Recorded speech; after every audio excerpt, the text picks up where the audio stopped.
Welcome to Mahima's cooking class. ഇന്നത്തെ വീഡിയോയിൽ കപ്പ വേവിച്ചതും എല്ലുകറിയുടെ റെസിപ്പി കാണാം.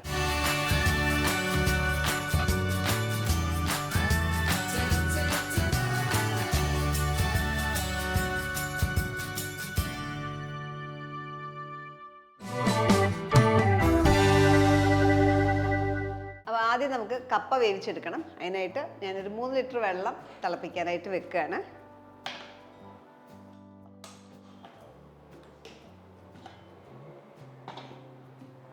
കപ്പയ്ക്ക് നമ്മൾ വെള്ളം തിളയ്ക്കുന്ന സമയം കൊണ്ട് ഇറച്ചിക്കുള്ള കുറച്ച് ഇൻഗ്രീഡിയൻസ് ചതച്ചെടുക്കാനായിട്ടുണ്ട്.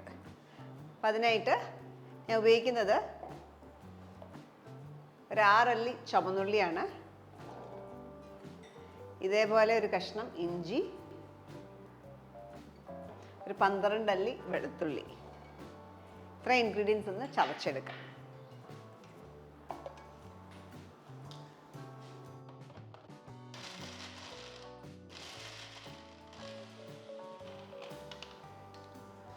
ഇപ്പോൾ ചതച്ചെടുത്തു.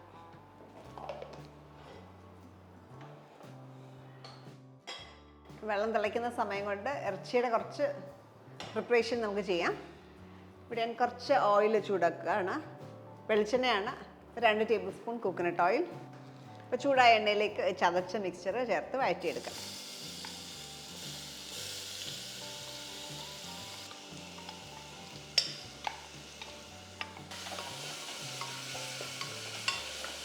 പച്ച മണം മാറണം, നല്ലൊരു മൂത്ത മണം വരണം.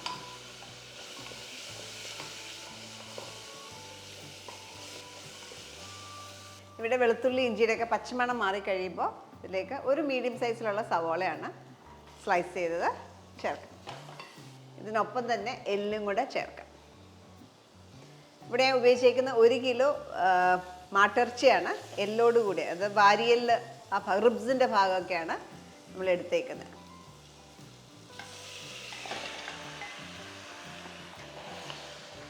ഇപ്പം കപ്പയുടെ കൂടെ എപ്പോഴും നല്ല ബെസ്റ്റ് കോമ്പിനേഷനാണ് ഈ എല്ല് കറി.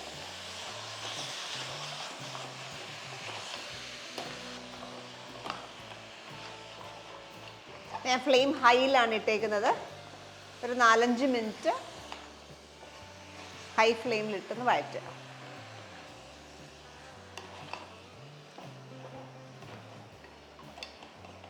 വലിയ ഉരുളിയിലൊക്കെയാണ് ചെയ്യുന്നതെങ്കിൽ നല്ല എളുപ്പമാണ്. പരന്ന് കിടക്കുന്നുണ്ട്, പെട്ടെന്ന് അതിനകത്ത് വെള്ളം പറ്റും. ഇറച്ചി പെട്ടെന്ന് 5 മിനിറ്റ് കൊണ്ട് പെട്ടെന്ന് ലൈറ്റ് ബ്രൗൺ കളർ ആവുകയും ചെയ്യും. നമ്മൾ ഹൈ ഫ്ലെയിമിൽ ഒരു 5 മിനിറ്റോളം വഴറ്റി ഇനി ഇതിലേക്ക് മസാലകൾ ഇടാറായിട്ടുണ്ട്. 1 table spoon Kashmiri chilli powder,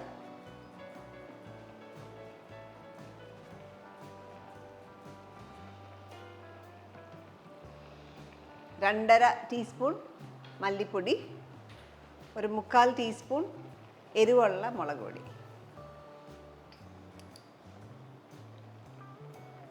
1/2 teaspoon garam masala,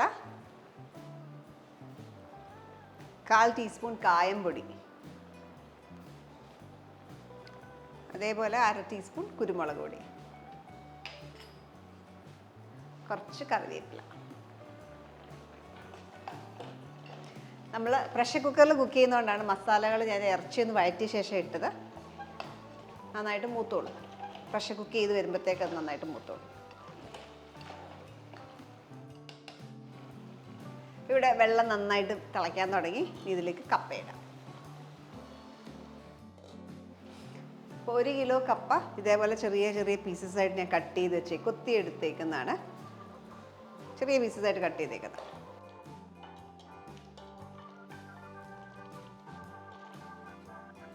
കപ്പ നന്നായി സോഫ്റ്റ് ആകുന്ന വരെ വേവിച്ചെടുക്കാം.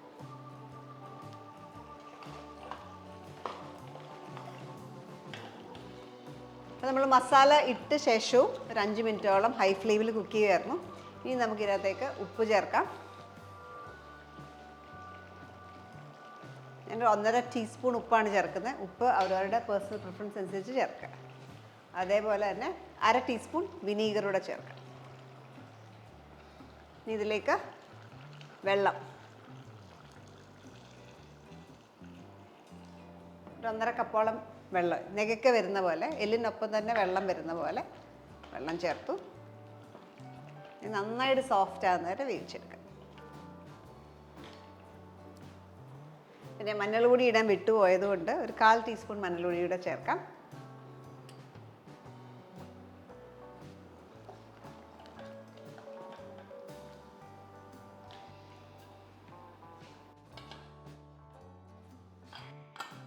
അപ്പോൾ ഒരു വിസിൽ വരെ ഹൈ ഫ്ലെയിമിൽ വെക്കുക. അതിനുശേഷം തീ കുറച്ച് ഒരു 10 മിനിറ്റ് ലോ ഫ്ലെയിമിൽ കുക്ക് ചെയ്യുക. ഇപ്പോൾ ഇറച്ചി നമ്മൾ ഹൈ ഫ്ലെയിമിൽ 1 വിസിൽ വന്നു. അതിനുശേഷം തീ കുറച്ച് 10 മിനിറ്റ് വെച്ച ശേഷം ഓഫ് ചെയ്തിട്ടേക്കാണ്. ഇവിടെ കപ്പ നന്നായിട്ട് വെന്തുകൊണ്ടിരിക്കുകയാണ്. ഈ സമയം കൊണ്ട് നമുക്ക് തേങ്ങ ഒതുക്കിയെടുക്കണം. കപ്പയിലേക്ക് ഇടാനായിട്ടുള്ള തേങ്ങ 3/4 കപ്പ് തേങ്ങ യൂസ് ചെയ്യാം. 3/4 കപ്പ് തൊട്ട് 1 കപ്പ് വരെയൊക്കെ ചേർക്കാം. ഇതിലേക്ക് ഒരു 5 ചുവന്നുള്ളി, 4 കഷ്ണം വെളുത്തുള്ളി, 3 പച്ചമുളക്,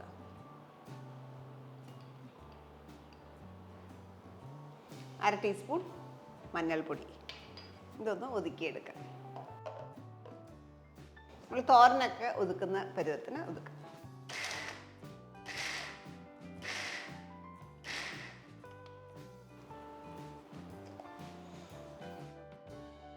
സാധാരണ എല്ലാവരും ജീരകം ഒതുക്കിയാണ് കപ്പ വേവിക്കുക. ഞാൻ എൻ്റെ വീട്ടിൽ ചെയ്യുന്ന രീതിയാണ് ഞാൻ ഷെയർ ചെയ്യുന്നത്. കപ്പ ഒന്ന് ചെക്ക് ചെയ്യാം.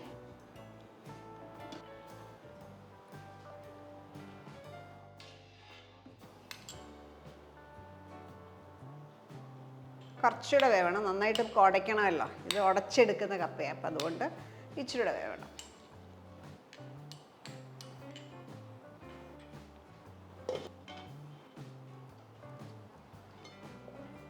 ഇപ്പോൾ കപ്പ നന്നായിട്ട് വെന്തിട്ടുണ്ട്. ഇനി ഇതിലേക്ക് ഉപ്പ് ചേർക്കാം.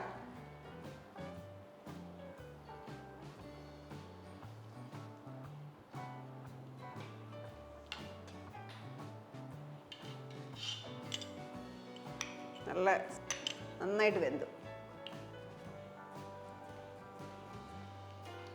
ഞാൻ മൊത്തം 2.5 ടീസ്പൂൺ ഉപ്പ് ചേർത്തു. നമ്മൾ 1 കിലോ കപ്പയാണ് എടുത്തേക്കുന്നത്. 3 ലിറ്റർ വെള്ളത്തിലാണ് കുക്ക് ചെയ്ത്. അതിന് നമ്മൾ 2.5 ടീസ്പൂൺ ഉപ്പാണ് ചേർത്തേക്കുന്നത്. ഉപ്പ് എപ്പോഴും അവരുടെ പേഴ്സണൽ പ്രിഫറൻസ് അനുസരിച്ച് ചേർക്കുക. ഇനി വെള്ളം ഊറ്റിയെടുക്കുക. അതിനുശേഷം നമുക്കിത് ഉടച്ചെടുക്കണം. നന്നായിട്ട് വെള്ളം കളയാൻ. ഇപ്പോൾ ഇവിടെ ഞാൻ വെള്ളം മൊത്തം ഊറ്റി കളഞ്ഞു. ഇനിയും വീണ്ടും ഇത് ഓണാക്കാം. ഇതിലേക്ക് നമ്മൾ എടുത്ത് വെച്ചേക്കുന്ന അരപ്പ് നടുക്കോട്ടിടുക.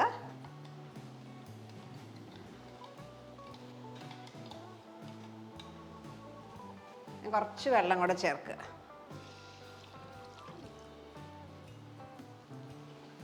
ഒരു 1/2 കപ്പോളം വെള്ളം ചേർത്തു.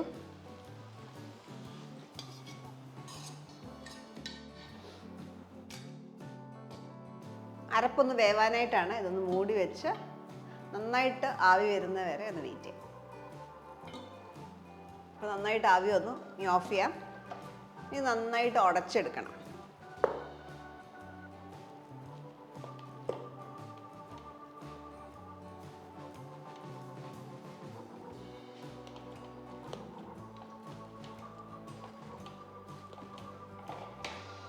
ഇവിടെ കപ്പ നന്നായിട്ട് ഉടച്ചെടുത്തു.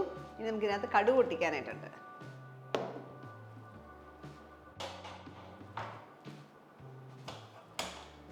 കടുക് പൊട്ടിക്കാനായിട്ട് കുറച്ച് കോക്കനട്ട് ഓയിൽ, വെളിച്ചെണ്ണ,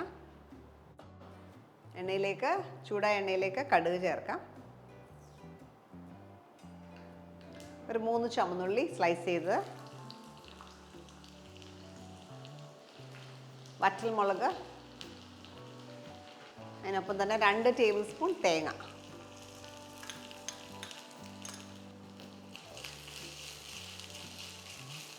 തേങ്ങ ഒന്ന് ലൈറ്റ് ബ്രൗൺ കളർ ആവണം.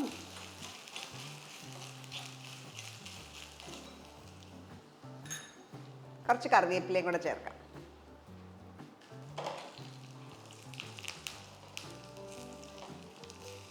ഇനി തേങ്ങ വറുത്ത് ചേർക്കുമ്പോൾ പ്രത്യേക ഒരു ഫ്ലേവറാണ് കപ്പയ്ക്ക്. അതിലേക്ക് ചേർക്കാം. ഇപ്പോൾ ചില സ്ഥലങ്ങളിലൊക്കെ ഈ കപ്പ വേവിച്ച് നല്ല ലൂസായിട്ട് എടുക്കും. അപ്പോൾ വെള്ളം കൂടുതൽ ചേർത്ത് കഴിഞ്ഞാൽ നല്ല ലൂസായിട്ട് കിട്ടും.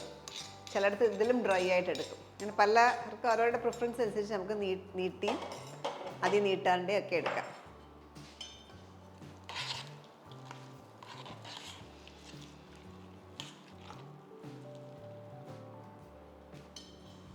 ഇത് സെർവിങ് ബോളിലേക്ക് മാറ്റാം. ഞാൻ ഈ ഒരു തിക്നെസ്സിൽ എടുത്തേക്കുന്നത്. നേരത്തെ പറഞ്ഞ പോലെ അയവ് വേണമെങ്കിൽ കുറച്ചുകൂടെ വെള്ളം ചേർത്ത് അയച്ചെടുക്കാം.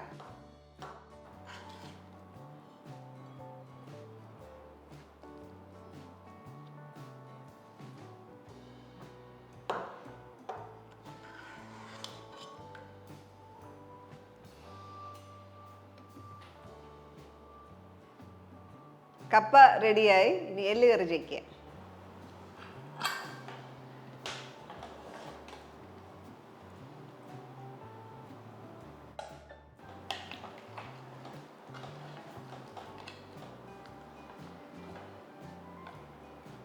നന്നായിട്ട് വെന്തിട്ടുണ്ട്. വീണ്ടും ഇത് ഓണാക്കാം. ഗ്രേവിയൊക്കെ ആവശ്യത്തിനുണ്ട്, ഈ ഒരു അയവിലുണ്ട്. ഇനി അതായത് പെപ്പറൊക്കെ ചേർക്കാനായിട്ടുണ്ട്. ടേസ്റ്റ് ചെയ്ത് നോക്കിയിട്ട് ഉപ്പ് പെപ്പറൊക്കെ വേണമെങ്കിൽ ചേർക്കാം. ഇതിലേക്ക് കുറച്ച് കുരുമുളക് പൊടിയും കൂടെ ചേർക്കുകയാണ് ലാസ്റ്റ്. ഒരു പിഞ്ച് ഓഫ് സോൾട്ട്. അത് ടേസ്റ്റ് ചെയ്ത് നോക്കിയിട്ട് ചേർക്കുക. പിന്നെ കുറച്ച് കറിവേപ്പില മിക്സ് ചെയ്യാം. ഇത് കടുക് പൊട്ടിക്കണം എന്നില്ല. കടുക് പൊട്ടിക്കണമെങ്കിൽ കടുക് പൊട്ടി ചേർത്താലും നല്ല ടേസ്റ്റിയാണ്. അപ്പം എല്ല് കറി ആയതുകൊണ്ട് തന്നെ നന്നായിട്ട് ഫാറ്റ് ഉണ്ടാവും. അപ്പം അതുകൊണ്ടാണ് നമ്മൾ പിന്നെ കടുക് പൊട്ടിക്കാത്ത. ഈ സെർവിങ് ബോളിലേക്ക് മാറ്റാം. അപ്പം ഗ്രേവിക്ക് ഒന്നുകൂടെ തിക്നെസ് വേണമെങ്കിൽ കുറച്ച് നേരം കൂടി ഇട്ട് പറ്റിച്ചാൽ മതി. പറ്റിച്ചെടുക്കുമ്പോഴത്തേക്ക് നല്ല തിക്കായിട്ട് വരും.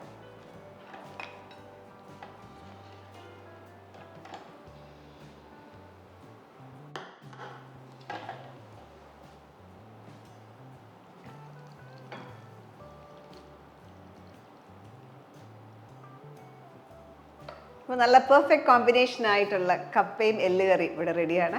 അപ്പോൾ വെജിറ്റേറിയൻസിനാണെങ്കിൽ കപ്പ വേവിച്ചതിൻ്റെ കൂടെ കടുമാങ്ങ അച്ചാർ നല്ല കോമ്പിനേഷനാണ്. അതിൻ്റെ റെസിപ്പി ചെക്ക് ചെയ്താൽ മതി, നമ്മൾ അപ്ലോഡ് ചെയ്തിട്ടുണ്ട്. കൂടാതെ എല്ല് കറി കൂടാതെ നമുക്ക് കപ്പയും മീൻ കറിയും നല്ല കോമ്പിനേഷനാണ്. നല്ല എരിവും പുളിയും ഒക്കെയുള്ള മീൻ കറി.